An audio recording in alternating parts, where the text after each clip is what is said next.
Budget में वजारत IT के तरक्याती budget में भी कटौती का फैसला कर लिया गया है। वजारत आईटी के तरक्याती बजट में 43% से जायद की कमी की तजवीज़ है। वजारत आईटी के तरक्याती बजट में 10 अरब 40 करोड़ रुपए की कटौती और वजारत आईटी के लिए 13 अरब 52 करोड़ से जायद तरक्याती बजट तजवीज़ है। वफाकी हुकूमत 3 अरब 64 करोड़ अपने वसाइल से खर्च करेगी।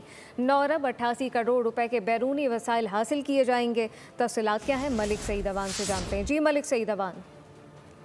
ये बिल्कुल हुकूमत की जानिब से वजारत आईटी के बजट में कटौती का फैसला किया गया और इस हवाले से जो है तजवीज़ दी गई है। वजारत आईटी की जो है सेक्टर को तरजीह देने के हुकूमती दावे जो हैं उनकी नफी होती है। बात है कि जो वजारत आईटी के तरक्याती बजट में तकरीबन 43% कमी की तजवीज़ की गई है। वजारत आईटी के तरक्याती बजट में 10 अरब और 40 करोड़ रुपए की कटौती की गई है।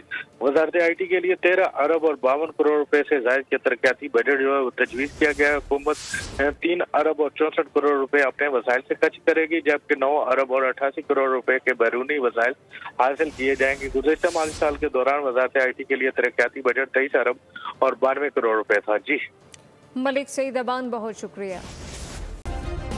सब्सक्राइब करें और बेल दबाएं ताकि कोई खबर रह न जाए।